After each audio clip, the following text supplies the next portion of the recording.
so good.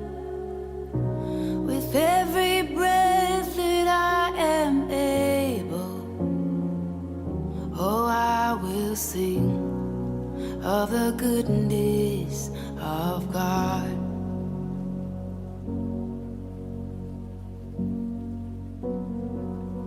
I love your voice. You have led me through the fire in my darkest night. You were close like no other. I've known you as a father. I've known you as a friend. Oh, I have lived in the goodness of God. Oh. Shalom Bapak Ibu Saudara, mari kita perkatakan Mazmur 91. Dalam lindungan Allah. Orang yang duduk dalam lindungan yang maha tinggi dan bermalam dalam naungan yang maha kuasa akan berkata kepada Tuhan, tempat perlindunganku dan kubu pertahananku, Allahku yang kupercayai. Sungguh dialah yang akan melepaskan engkau dari jerat penangkap burung, dari penyakit sampar yang busuk. Dengan kepaknya ia akan melindungi engkau, di bawah sayapnya engkau akan berlindung. Kesetiaannya ialah perisai dan pagar tembok. Engkau tak usah takut terhadap kedahsyatan malam, terhadap panah yang terbang di waktu siang, terhadap penyakit sampar yang berjalan di dalam gelap, terhadap penyakit menular yang mengamuk di waktu petang. Walau 1.000 orang rebah di sisimu dan 10.000 di sebelah kananmu, tetapi itu tidak akan menimpamu. Engkau hanya menontonnya dengan matamu sendiri dan melihat pembalasan terhadap orang-orang fasik. Sebab Tuhan ialah tempat perlindunganmu, yang maha tinggi telah kau buat tempat perteduhanmu. Malapetaka tidak akan menimpa kamu, dan tulah tidak akan mendekat kepada kemahmu. Sebab malaikat-malaikatnya akan diperintahkannya kepadamu untuk menjaga engkau di segala jalanmu. Mereka akan menatang engkau di atas tangannya, supaya kakimu jangan terantuk kepada batu. Singa dan ular tedung akan kau langkahi. Engkau akan menginjak anak singa dan ular naga. Sungguh hatinya melekat kepadaku, maka aku akan meluputkannya. Aku akan membentenginya, sebab ia mengenal namaku. Bila ia berseru kepadaku, aku akan menjawab. Aku akan menyertai dia dalam kesesakan. Aku akan meluputkannya dan memuliakannya. Dengan panjang umur akan kukenyangkan dia, dan akan kuperlihatkan kepadanya keselamatan daripadaku. Shalom, mari Bapak Ibu Jemaat GB Ujung Menteng yang akan mengikuti ibadah live streaming, kita sama-sama memperkatakan arti Pentakosta ketiga. Firman Tuhan diambil dari 2 Korintus 4 ayat 13. Namun karena kami memiliki roh iman yang sama, seperti ada tertulis, aku percaya sebab itu aku berkata-kata. Maka kami juga percaya dan sebab itu kami juga berkata-kata. Arti Pentakosta ketiga. 1. Pentakosta ketiga adalah pencurahan Roh Kudus yang dahsyat di zaman now, melebihi yang terjadi di Azusa Street. 2. Pentakosta ketiga akan mengakibatkan penuaian jiwa yang terbesar dan yang terakhir sebelum Tuhan Yesus datang kembali. 3. Pentakosta ketiga akan membangkitkan generasi Yeremia, yaitu anak-anak muda yang dipenuhi Roh Kudus. Cinta mati-matian kepada Tuhan Yesus, tidak kompromi terhadap dosa, dan akan bergerak untuk memenangkan jiwa. 4. Pentakosta ketiga lahir di Indonesia, yang bergerak ke bangsa-bangsa. Gerakan ini dari timur ke barat, dan akan kembali ke Yerusalem. 5. Pentakosta ketiga akan memberikan kuasa untuk menyelesaikan amanat agung, dan setelah itu Tuhan Yesus datang kembali. Amin. Salam Bapak Ibu Saudara kasih, puji Tuhan kita boleh bersama-sama kembali hari ini untuk ibadah online di tempat ini. Kita percaya jikalau kita ada hari-hari ini semua oleh karena anugerah Tuhan, semua oleh karena kemurahan Tuhan. Yang setuju katakan amin. Yang setuju kita boleh siapkan hati kita untuk kita boleh berdoa bersama-sama sebelum kita memuji dan menyembah Tuhan. Haleluya, kita tundukkan kepala. Bapa, kami bersyukur Tuhan buat hari ini Tuhan. Hari yang penuh dengan sukacita, hari di mana kami boleh bersama-sama bersyukur jikalau kami masih bisa beribadah kepadamu ya Tuhan. Mari Tuhan, kami ingin menyatukan hati kami mau menyatukan jiwa kami untuk memuji dan menyembah Tuhan. Bukan karena kebaikan kami, bukan karena kelebihan kami, bukan karena kecakapan kami, tetapi semuanya oleh karena anugerah daripada Tuhan. Terima kasih. Bukan karena kebaikanmu, bukan karena masih lidah-Mu, bukan karena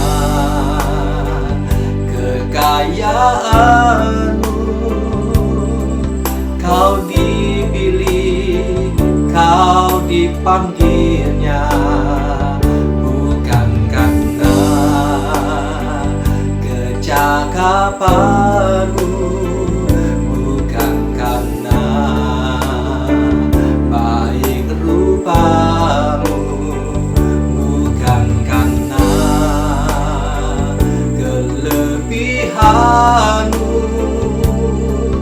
Kau dipanggil, Kau dipakainya. Bila Engkau dapat, itu karunia-Nya. Bila Engkau punya, semua daripadanya.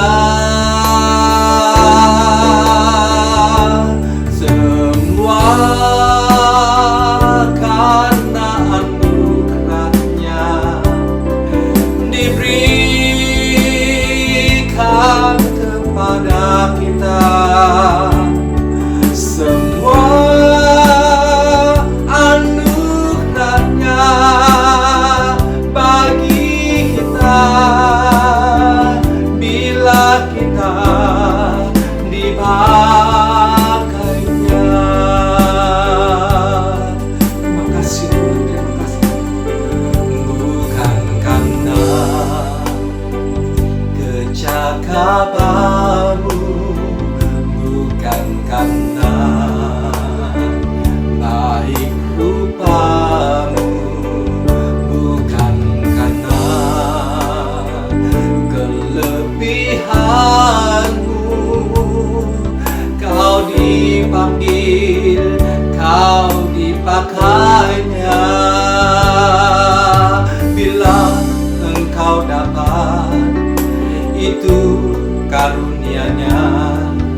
Bila Engkau punya, semua daripadanya. Semua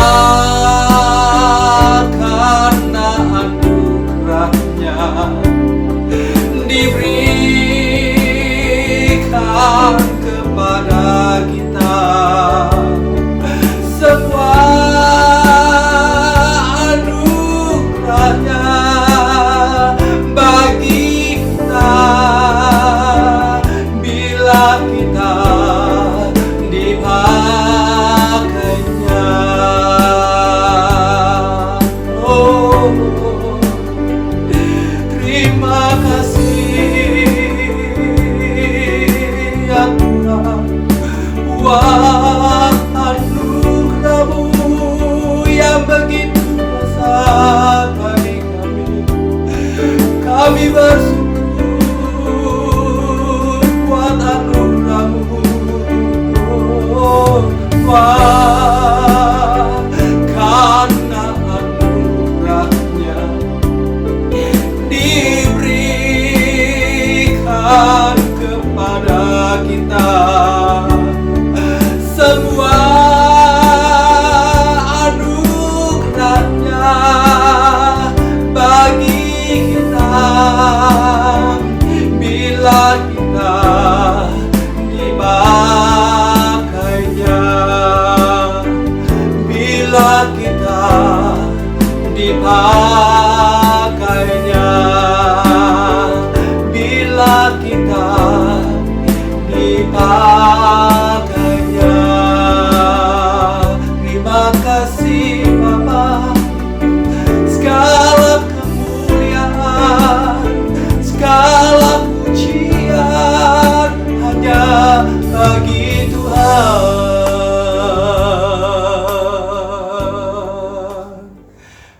bersyukur ya Tuhan. Semua oleh karena kemurahan Tuhan. Semua oleh karena kebaikan Tuhan. Jikalau kami ada sampai hari ini, jikalau Tuhan masih ada bersama-sama dengan kami bersyukur ya Tuhan. Kami mengangkat tangan kami mengangkat wajah kami kepadamu ya Tuhan. Terima kasih Bapa, terima kasih Yesus, terima kasih. Ora la batakaya la bayara la bayara la bayara la bayara la bayara la basere la bayara la bo ina la maso. Terima kasih Tuhan. Ini ungkapan kami oleh karena kemurahan Tuhan ku ada sampai hari ini. Oleh karena kebaikan Tuhan, janji-Mu terjadi bagiku. Ku sembah Kau Tuhan, ku mengangkat tanganku, selamanya Kau ajaib bagiku. Ku sembah Kau Tuhan, ku mengangkat wajahku, selamanya Kau hebat bagiku.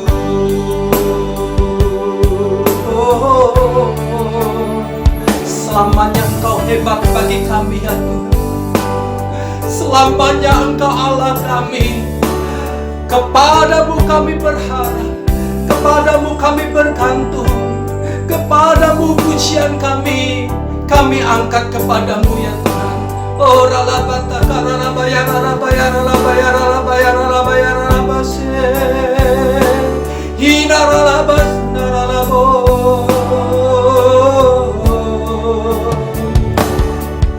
Oleh karena kemurahan Tuhan ku ada sampai hari ini.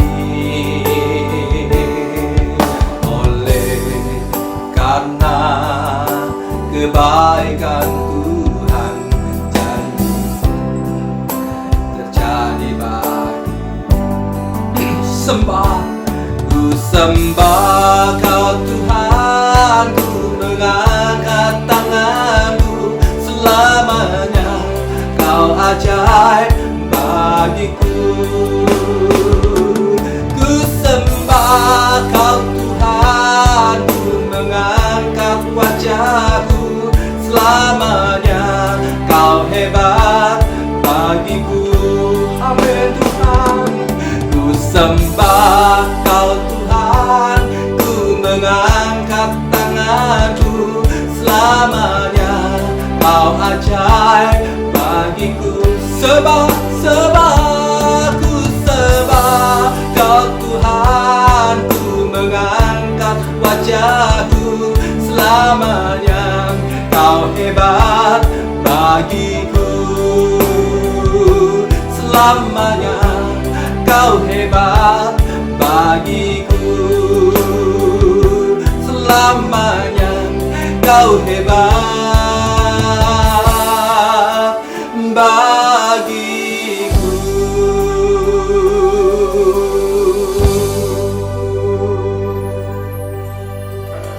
Terima kasih Tuhan. Mari kita persiapkan hati kita untuk mendengarkan kebenaran firman Tuhan. Haleluya.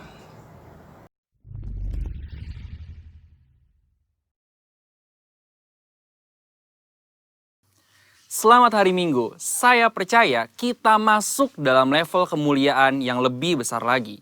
Pada edisi Voice of Pentecost kali ini, kita akan membahas faith and risk atau iman dan resiko. Berapa banyak saudara yang mau hidup tanpa resiko, berbisnis tanpa resiko, menikah tanpa resiko, atau untuk yang anak muda, pacaran tanpa resiko sakit hati. Apa sih resiko itu? Resiko adalah sesuatu yang buruk yang tidak sesuai dengan harapan kita, tetapi rasanya tidak mungkin kita hidup tanpa resiko. Karena dunia yang kita kenal hari ini adalah dunia yang telah dirusakkan oleh dosa. Kejadian 8 ayat 22 mengatakan, selama bumi masih ada, takkan berhenti-henti musim menabur dan menuai, dingin dan panas, kemarau dan hujan, siang dan malam. Oleh sebab itu, selama bumi masih ada, maka yang namanya resiko akan terus ada. Lalu, bagaimana kita mengatasi hal ini? Dengan memiliki iman. Terkadang, hidup ini seperti seorang pengusaha yang sedang berinvestasi. Dan yang namanya investasi tentu ada segudang resiko. Seperti beberapa faktor berikut. Yang pertama, faktor waktu. Kita bisa menghitung, tetapi tidak bisa menentukan dengan pasti kapan investasi kita akan menghasilkan profit yang baik. Dalam hidup ini, kita juga tidak pernah bisa memastikan waktu, tapi yang pasti Tuhan selalu tepat waktu. Yang kedua, faktor karakter. Kepada siapa kita menginvestasikan uang kita akan sangat berpengaruh pada besar kecilnya resiko yang akan kita terima. Tetapi apabila kita menginvestasikan hidup kita pada Tuhan, kita tahu Dia adalah pribadi yang sangat dapat dipercayai, bahkan mengasihi kita. Yang ketiga, faktor tak terduga. Sejeli apapun kita mengelola semua resiko dalam investasi, tetap saja ada resiko yang tidak dapat kita duga. Seperti halnya tahun 2020 ini. Banyak hal yang tidak kita ketahui dan mengejutkan. Tetapi Tuhan tahu, maka dari itu memiliki iman menjadi sangat penting. Sama halnya dengan investasi yang memiliki segudang resiko. Hidup kita hari ini juga dipenuhi dengan resiko dan bahaya. Tetapi memiliki iman dan menginvestasikannya kepada Tuhan menjadi hal yang sangat penting pada titik ini. Karena ketika kita memiliki iman, ada 3 hal yang akan kita alami. Dengan iman kita mendapatkan kepastian janji-janji Allah. Dengan iman kita mendapatkan perkenanan Allah. Dengan iman kita memperluas kerajaan Allah di bumi. Seperti yang Ibrani 11 ayat 6 katakan. Tetapi tanpa iman tidak mungkin orang berkenan kepada Allah. Sebab barang siapa berpaling kepada Allah, ia harus percaya bahwa Allah ada. Dan bahwa Allah memberi upah kepada orang yang sungguh-sungguh mencari Dia. Resiko akan selalu ada dan tidak bisa kita hindari di dalam dunia yang telah dirusakkan oleh dosa ini. Tetapi kita, orang Pentakosta, tidaklah harus menjadi takut akan hal ini. Melainkan mempergunakan iman untuk dapat mengelola setiap resiko yang ada dalam kehidupan. Ini masa-masa yang penting untuk menguatkan kembali kepercayaan kita kepada Tuhan. Karena Dia sangat dapat dipercayai. Dan ketika kita berhasil mengelola semua resiko itu dengan iman, maka kita akan memperoleh profit, yaitu janji dan perkenanan Tuhan. Maka sebagai orang Pentakosta, hari ini jangan ragu untuk menginvestasikan iman dan seluruh kehidupan kita kepada Tuhan Yesus Kristus. Tuhan memberkati.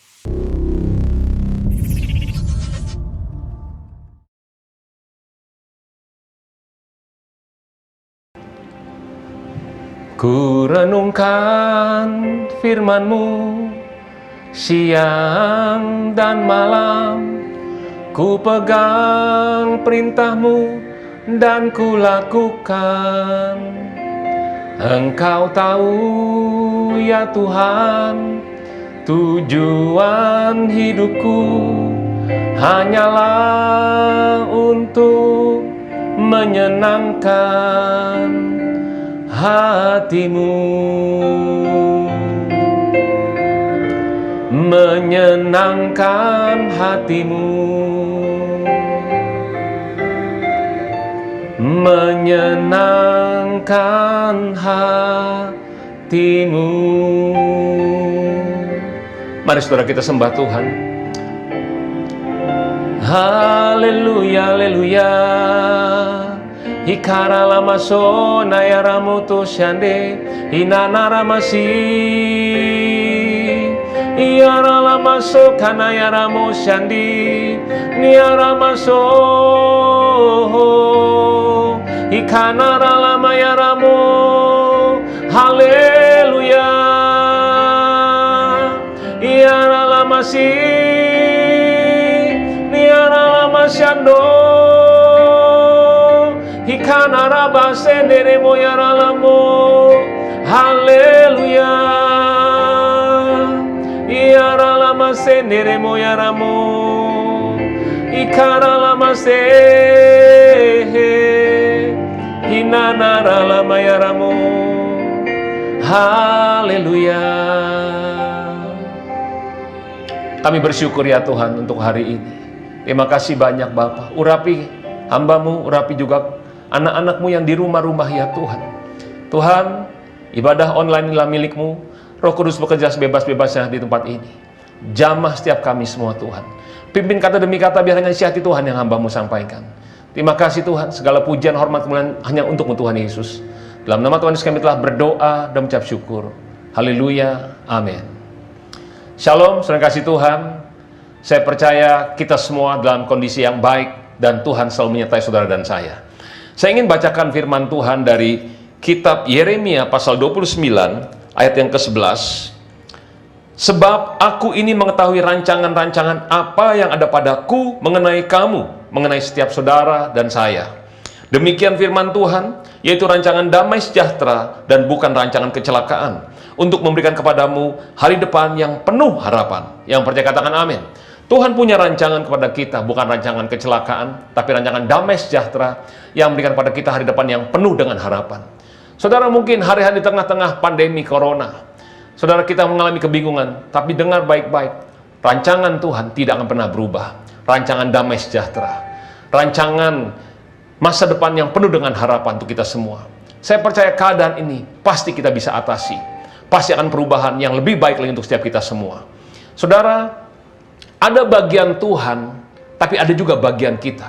Tuhan punya rancangan yang terbaik untuk kita. Rancangan keselamatan, damai sejahtera, kebahagiaan, rancangan kesembuhan, mujizat, pemulihan untuk setiap saudara yang percaya kepada Dia. Tapi ada bagian kita. Bagian kita adalah percaya dan melakukan kehendak Tuhan sekalipun tidak masuk akal. Sekalipun rasanya nggak logis. Saudara, kita harus percaya dan lakukan kehendak Dia. Nah, saudara yang kasih Tuhan, apa maksudnya percaya dan melawan kehendak Tuhan? Artinya kita harus taat kepada Tuhan, taat kepada firman-Nya. Saudara, kita sering mendengar kalimat taat saja sekalipun tidak mengerti. Saudara, maksudnya adalah tidak mengerti di sini adalah yang tidak bisa dimengerti oleh logika kita. Tapi kita harus percaya, harus taat. Saudara yang kasih Tuhan, karena jalannya Tuhan bukan jalannya kita. Rancangan Tuhan bukan rancangan kita. Tapi sekali lagi saya mau ingatkan, rancangan Tuhan adalah yang terbaik untuk setiap saudara dan saya. Amin. Nah saudara, saya ingin menyampaikan mengenai ketaatan saudara. Ketaatan, kita semua pasti ingin jadi anak-anak Tuhan yang taat. Saudara, pertanyaan yang pertama adalah, siapa yang harus mengambil keputusan untuk taat? Kadang-kadang kita menghadapi kondisi, kita sungkan, kita mengalami tekanan, mengalami resiko, dan kita harus memutuskan untuk tetap taat mentaati firman Tuhan. Saudara dan saya yang harus memutuskan itu untuk taat. Kisah Rasul 5 ayat 29, tetapi Petrus dan rasul-rasul itu menjawab katanya, kita harus lebih taat kepada Allah daripada kepada manusia. Manusia di sini bukan hanya sesama kita, tapi manusia di sini bicara soal diri kita. Saudara, kita harus lebih taat kepada firman Tuhan dibandingin kita mentaati keinginan kita, hati kita, kemauan kita, perasaan kita. Yang setuju, katakan amin. Saudara, Yosua 1 ayat 7 dan 8 dikatakan, hanya kuatkan dan teguhkanlah hatimu dengan sungguh-sungguh, bertindaklah hati-hati sesuai dengan seluruh hukum yang telah diperintahkan kepadamu oleh hambaku Musa. Janganlah menyimpang ke kanan atau ke kiri, supaya engkau beruntung kemanapun engkau pergi. Janganlah engkau lupa memperkatakan kitab Taurat ini, tetapi renungkanlah itu siang dan malam, supaya engkau bertindak hati-hati sesuai dengan segala yang tertulis dalamnya. Sebab dengan demikian perjalananmu akan berhasil dan engkau akan beruntung. Di sini dikatakan supaya engkau bertindak hati-hati sesuai dengan segala yang tertulis di dalamnya. Arti kita mentaati firman Tuhan. Dan apa akibatnya? Akibatnya dikatakan perjalanan hidupmu akan berhasil dan engkau akan beruntung. Berhasil yang pertama adalah kita pasti berhasil mengatasi setiap masalah, persoalan, pencobaan yang kita hadapi di muka bumi ini.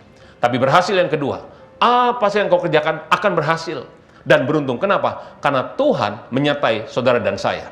Saudara, ketaatan yang pertama bicara soal mengasihi Tuhan. Kenapa kita taat? Karena kita mengasihi Tuhan Yesus.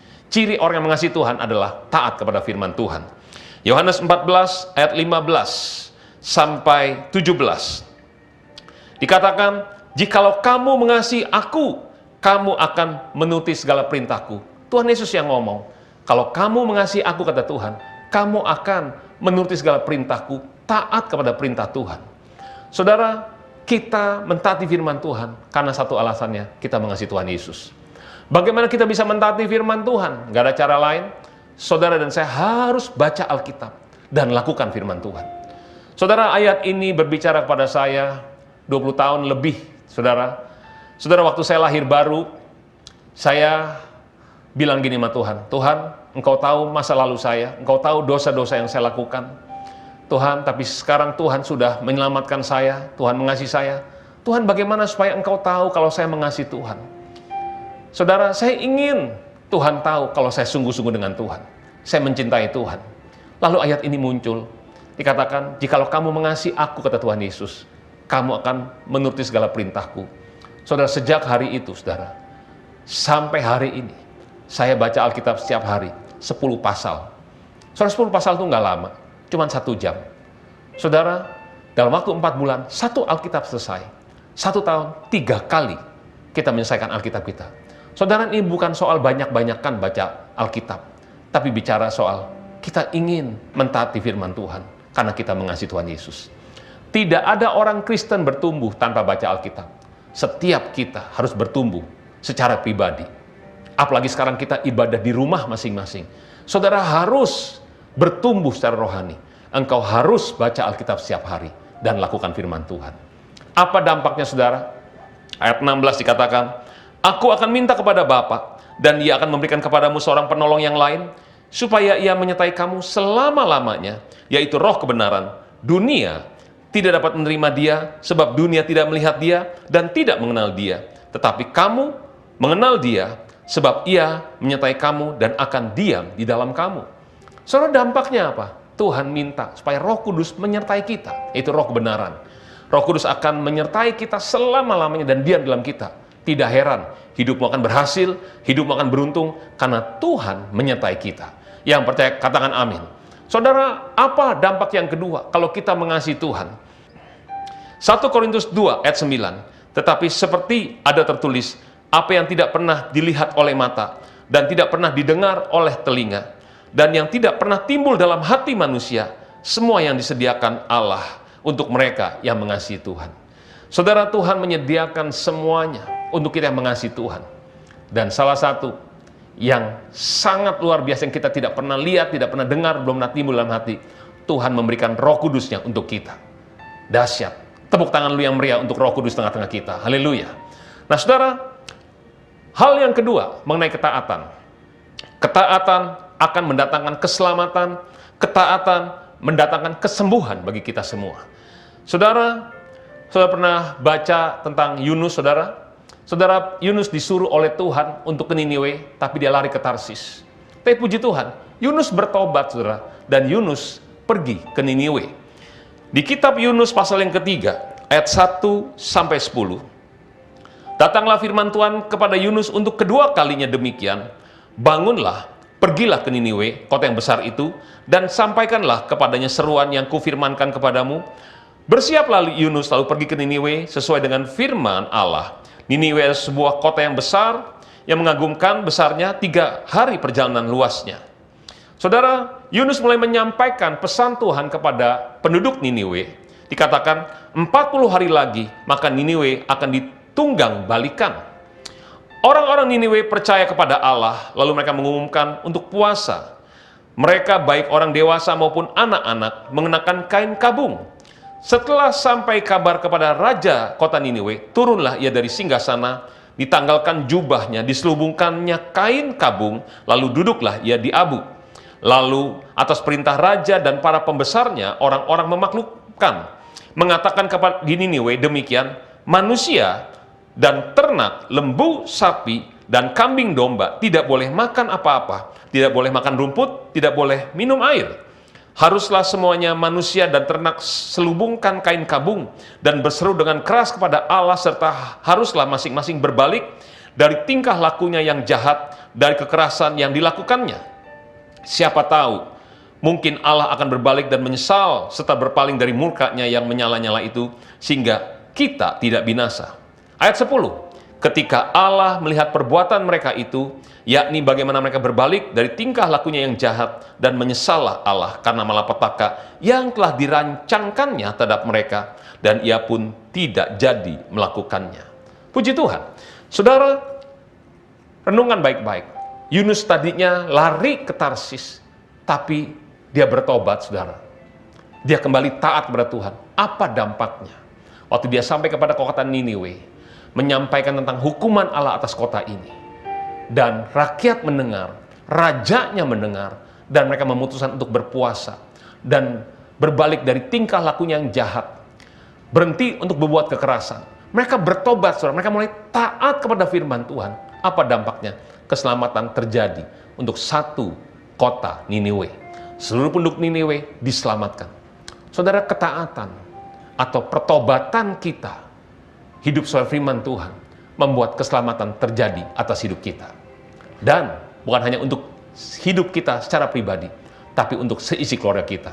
Firman Tuhan katakan, satu orang percaya, sisi keluarga pasti diselamatkan. Satu raja bertobat, pembesar-pembesarnya bertobat, seisi kota diselamatkan semuanya.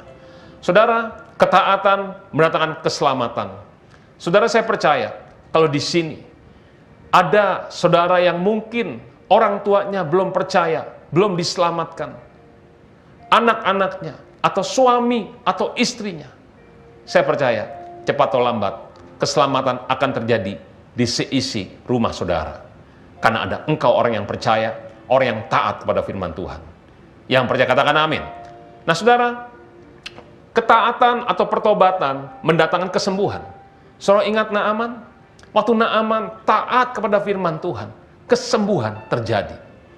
Saudara, sebelum kita pindah ke yang berikutnya, saudara, saya ingin mengingatkan bahwa waktu kota Niniwe mendengar hukuman, saudara, hukuman yang didengar itu bukan untuk menghancurkan Niniwe, tapi hukuman untuk membuat bangsa ini diselamatkan. Jika saudara mendengar berita yang kurang baik dalam hidupmu, mungkin sakit, atau keadaan keuanganmu kurang baik, atau keluargamu dengan baik-baik, waktu kita mendengar ini, yang harus kita lakukan adalah kita kembali taat kepada Tuhan. Kita bertobat kepada Tuhan. Saya percaya Tuhan pasti akan menolong kita. Kalau Tuhan beritahu keadaannya, justru Tuhan ingin menyembuhkan, ingin menolong kita semua. Yang percaya katakan amin. Saudara, hal yang ketiga, ketaatan akan mendatangkan berkat bagi kita semua. Kita semua pasti ingin diberkati. Tapi firman Tuhan katakan, ketaatan kita akan membuat Tuhan memberkati kita semua. Saudara, kitab Kejadian, pasal yang ke-22, ayat 18 berkata, oleh keturunanmu lah semua bangsa di bumi akan mendapat berkat, karena engkau mendengarkan firman-Ku. 1 Samuel 15 ayat 22. Tetapi jawab Samuel, apakah Tuhan itu berkenan kepada korban bakaran dan korban sembelihan sama seperti kepada mendengarkan suara Tuhan? Sesungguhnya mendengarkan lebih baik daripada korban sembelihan, memperhatikan lebih baik daripada lemak domba-domba jantan. Saudara, mendengarkan firman Tuhan bicara soal mentaati perintah Tuhan. Saudara, saya ingat kalau ini mengenai Abraham. Saudara, suatu hari Abraham didatangi oleh Tuhan, dan Tuhan berkata, Abraham, persembahkanlah anakmu yang tunggal, yakni Ishak, sebagai korban bakaran di salah satu gunung di tanah Moria. Saudara tahu, Abraham menantikan anak Ishak ini cukup lama. 20 tahun lebih Abraham menantikan Ishak. Begitu Ishak sudah mulai besar, jadi anak-anak lucu, saudara ya, dan Tuhan minta sebagai korban bakaran. Saudara, saya percaya Abraham mengalami pergumulan yang luar biasa. Tapi apa yang terjadi, saudara? Setelah Tuhan berbicara pada Abraham, keesokan harinya Abraham membawa Ishak dan 2 bujangnya untuk pergi ke Gunung Moria untuk mempersembahkan sebagai korban bakaran. Abraham tidak tunggu 2 tahun yang akan datang, tapi keesokan harinya Abraham segera mentaati firman Tuhan.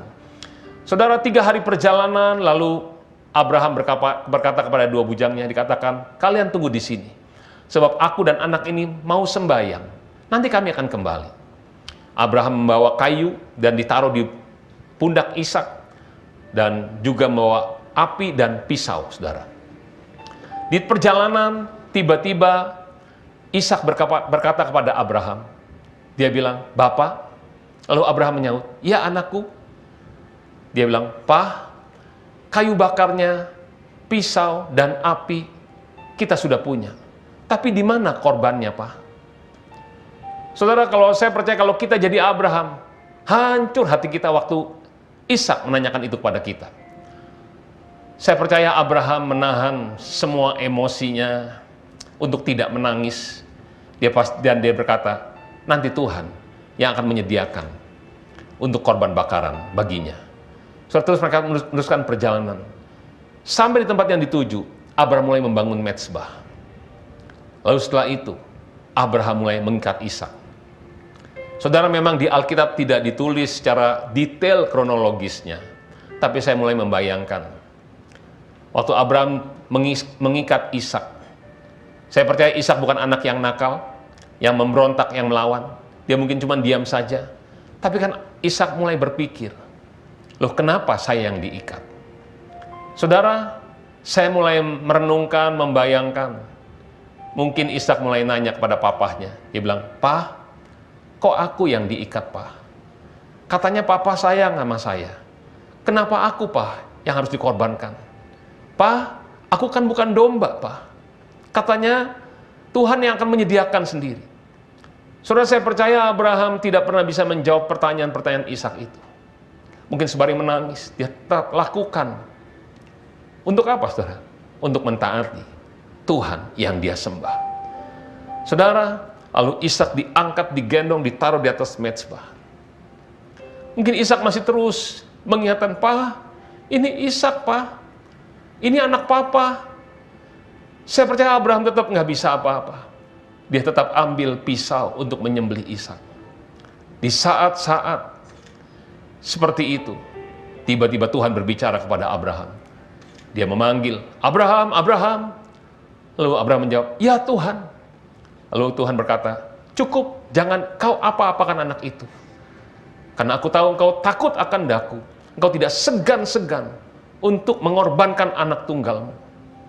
Wah, saudara, saya percaya Abraham langsung buka ikatan Ishak. Saya percaya mereka pasti berpelukan, menangis, sukacita, bahagia. Dan mereka melihat ada domba yang tersangkut di sana. Dan domba ini diambil untuk menggantikan Ishak, saudara. Saudara dengar baik-baik. Dari peristiwa ini kita belajar satu hal. Ishak belajar bagaimana papahnya Abraham menyembah Tuhan. Soal ketaatan bicara soal korban. Ketaatan bicara soal penyembahan. Saudara, Ishak belajar bagaimana melihat papahnya itu taat kepada Tuhan, mengasihi Tuhan, dan tidak segan-segan mengorbankan anaknya Ishak untuk Tuhan yang dia sembah, Tuhan yang dia cintai. Saudara kasih Tuhan, untuk setiap kita semua para orang tua, para papa, mama, opa, oma, izinkan generasi kita, anak-anak kita, cucu-cucu kita, generasi muda kita melihat bagaimana saudara dan saya menyembah Tuhan Yesus. Izinkan mereka melihat bagaimana kita taat kepada Tuhan. Saya percaya generasi muda berikutnya akan menjadi generasi yang perkasa di muka bumi ini, karena mereka menjadi generasi yang taat kepada Tuhan kita Yesus Kristus. Generasi yang diberkati, generasi yang dipakai Tuhan dengan luar biasa untuk penemuan jiwa yang terbesar yang terakhir ini. Waktu mereka menyembah Tuhan, hadirat Tuhan akan turun dimanapun mereka ada. Amin, saudaraku. Saudara, Ishak diganti dengan domba. Tapi anak Bapa di sorga, Tuhan kita Yesus Kristus, tidak diganti dengan domba. Tuhan Yesus mati di atas kayu salib untuk menggantikan saudara dan saya. Kenapa? Karena dia sangat mengasihi kita. Saudara, kita harus wajib untuk mengasihi dia. Tidak ada yang seperti Tuhan Yesus Kristus. Saudara kasih Tuhan, kalau nyawanya saja diberikan, apalagi yang lain. Dia akan memberikan semuanya untuk saudara dan saya. Yang percaya katakan amin. Hari ini, saya percaya, kasih Tuhan akan mengalir bagi saudara di rumah-rumah. Engkau akan dipulihkan kembali hubunganmu dengan Tuhan. Dan bukan hanya hubunganmu dipulihkan. Saya percaya mujizat, kesembuhan, pemulihan, berkat-berkat akan terjadi atas hidupmu. Dan sisi keluargamu diselamatkan. Amin. Mari tundukkan kepala semuanya. Kita pejamkan mata kita. Aku mengasihi Engkau, Yesus, dengan segenap hatiku. Aku mengasihi Engkau, Yesus, dengan segenap jiwaku. Ku renungkan firman-Mu siang dan malam, ku pegang perintah-Mu dan ku lakukan. Engkau tahu ya Tuhan, tujuan hidupku hanyalah untuk menyenangkan hati-Mu, menyenangkan hati-Mu, menyenangkan hati-Mu. Hiralama yaralamo, haleluya, haleluya. Ikaralama sena yaramoto shando, ikanaramasi.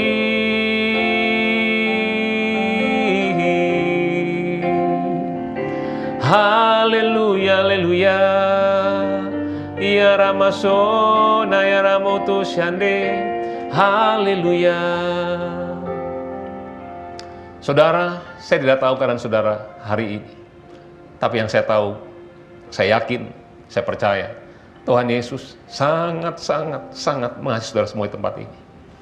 Dia mengasihi engkau dimanapun kau berada di rumah-rumah. Berapa banyak hari ini engkau berkata, Tuhan, aku ingin kembali lagi dekat dengan Tuhan. Pulihkan aku kembali pada kasihku yang mula-mula kepadamu. Yang mau seperti itu, mari taruh tanganmu di dadamu saat ini. Dan mari berdoa. Panggil Yesus, katakan, Tuhan, pulihkan aku Tuhan. Jamah aku sekarang Tuhan. Mungkin kau sedang kecewa, engkau tawar hati karena keadaan yang kau hadapi. Persoalan yang kau sedang hadapi. Mari saat ini, mohon ampun. Katakan, Tuhan, pulihkan aku kembali Tuhan. Aku yang seperti dulu lagi Tuhan. Dekat dengan Tuhan. Intim denganmu ya Tuhan. Mudah merasakan hadirat-Mu ya Tuhan. Tuhan, jamah aku sekarang. Mari katakan pada Tuhan. Tuhan Yesus, dengar Tuhan jeritan anak-anak-Mu, seruan anak-anak-Mu ya Tuhan. Dengar mereka ya Tuhan. Jamah Tuhan. Bawa kembali Tuhan, kami semua dekat kepadamu Bapa. Kami pasti akan dekat lagi dengan Tuhan. Sayangi kami terus ya Tuhan. Sayangi kami terus ya Tuhan. Tuhan, peluk setiap anak-anak-Mu saat ini. Peluk Tuhan. Peluk mereka sekarang di rumah-rumah Bapa. Aku berdoa biar kasih-Mu, hadirat-Mu Tuhan memenuhi rumah-rumah Tuhan. Memenuhi setiap anak-anak-Mu saat ini. Terima saat ini dalam nama Yesus. Terima. Kasih Tuhan sedang mengalir saat ini. Terima dalam nama Yesus. Terima kasih.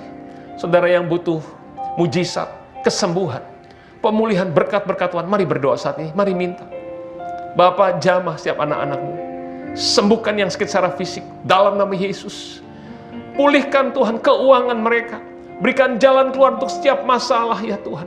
Pulihkan keluarga-keluarga ya Tuhan. Hubungan suami istri, orang tua dan anak, Tuhan pulihkan semuanya Tuhan. Berikan keharmonisan. Tuhan, sembuhkan setiap jiwa ya Tuhan. Yang ketakutan, yang bingung Tuhan. Sembuh, pulih. Damai sejahtera berlimpah-limpah atas hidupmu. Terima kasih banyak Bapa. Terima kasih Yesus. Terima kasih Roh Kudus. Tuhan berkati semua anak-anak-Mu. Tutup bungkus seisi keluarga dengan darah Yesus, biar seisi keluarga semuanya diselamatkan, dipulihkan, disembuhkan, diberkati. Terima kasih Bapa. Segala pujian, kemuliaan hanya untuk Tuhan Yesus. Dalam nama Tuhan Yesus kami telah berdoa dan mengucap syukur. Sama-sama kita katakan, amin. Selamat hari Minggu, Tuhan Yesus memberkati saudara berlimpah-limpah. Shalom.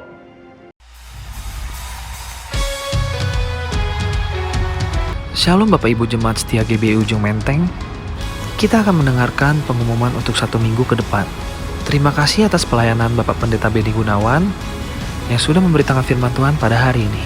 Tuhan Yesus memberkati. Ibadah online GBI Ujung Menteng disertai dengan perjamuan kudus Minggu 16 Agustus 2020 pukul 10 pagi akan dilayani Gembala Sidang Bapak Pendeta Niko Nyoto Raharjo dan ibadah sekolah minggu diadakan pada pukul 9 pagi. Kami menghimbau Bapak Ibu untuk dapat terus membangun mesbah keluarga di rumah masing-masing setiap hari pukul 9 malam. Tetap terus membangun hubungan yang intim dengan Tuhan lewat doa bersama. Kom 100 Junior Church secara online via Zoom sudah berjalan setiap hari Selasa dan Kamis, mulai pukul 7 malam. Kami mengingatkan bagi yang sudah mengikutinya diharapkan jangan sampai absen. Rumah doa akan diadakan secara online melalui Instagram GBI Ujung Menteng. Kita akan berdoa untuk bangsa dan negara dan orang-orang kudusnya. Doa tersebut akan diadakan pada setiap hari Selasa, mulai pukul 7 malam. Kami menghimbau agar seluruh pelayan jemaat dan jemaat bergabung untuk unity dalam doa online. Bagi yang mau didoakan, bisa menuliskan permohonan doanya pada saat live Instagram. Kami menghimbau jemaat untuk bergabung dalam healing worship yang diadakan setiap hari Rabu pukul 7 malam melalui YouTube GBI Sukawarna. Bapak Ibu Saudara yang rindu didoakan dapat menghubungi di nomor WhatsApp 0822 1010 0916. Telah dibuka Toko Cool Rayon 1G pada Instagram. Toko Cool ini untuk membantu mempromosikan usaha jemaat yang berjualan. Gratis, tidak dipungut biaya. Kami menghimbau jemaat yang menjual produk atau jasa dapat bergabung di Toko Cool ini. Untuk informasi lebih lanjut, dapat menghubungi Bapak Hendra Nainggolan pada nomor yang tertera di layar Anda. Cool GBI Ujung Menteng adalah komunitas kasih di mana ada kesatuan hati, tumbuh bersama untuk memenangkan jiwa. Akan tetap diadakan secara online. Bagi Bapak Ibu yang sudah tergabung di dalam Cool, harap menghubungi gembala Cool masing-masing dan berkoordinasi mengenai pertemuan online-nya. Kami menghimbau Bapak Ibu Saudara yang belum bergabung di dalam Cool agar bergabung pada Cool yang terdekat, atau dapat menghubungi nomor yang tertera pada layar Anda. Karena agar jemaat dapat ikut beribadah, nantinya harus terdaftar di dalam Cool. Untuk persembahan umum, kolekte, persepuluhan, dan persembahan lainnya dapat dilakukan melalui transfer persembahan yang dapat dilihat di layar Bapak Ibu sekalian. Bila sudah memberikan persembahan, harap mengirimkan bukti persembahan kepada Ibu Rami di nomor yang tertera di layar. Bagi Bapak Ibu yang membutuhkan informasi terkait kegiatan gereja dan lain-lain, dapat menghubungi nomor yang tertera pada layar. GBI Ujung Menteng memiliki 5 akun media sosial yang resmi, yaitu YouTube channel GBI Ujung Menteng, Instagram @gbi_ujung menteng, Facebook GBI Ujung Menteng, Instagram @youth_um, Instagram @gc_um. Ikuti seluruh media sosial gereja kita untuk informasi terbaru. Puji Tuhan, kita sudah menyalurkan bantuan yang ke-6 kali untuk jemaat pada peduli COVID-19. Kami terus mengajak Bapak Ibu yang terbeban untuk menabur kasih peduli COVID-19 GBI Ujung Menteng, baik dalam bentuk tunai maupun barang. Terima kasih atas taburannya. Demikian pengumuman minggu ini. Selamat hari Minggu, Tuhan Yesus memberkati.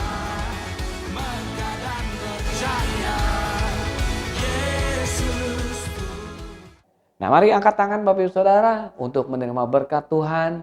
Buka hatimu dengan iman percaya. Terimalah berkat, damai sejahtera dan sukacita yang berlimpah-limpah dari Allah Bapa di surga di dalam kasih karunia Anak yang tunggal Tuhan kita Yesus Kristus. Persekutuan hiburan yang manis bersama Roh Kudus biarlah menyertai kita semua saat ini dan sampai Tuhan Yesus menjemput kita dari awan-awan dan sampai kekal selama-lamanya. Apapun yang kau lakukan kerjakan Tuhan buat berhasil dan beruntung jika kau memperkatakan, merenungkan serta melakukan firman Tuhan dalam nama Tuhan Yesus. Yang percaya diberkati Tuhan bersama kita katakan amin.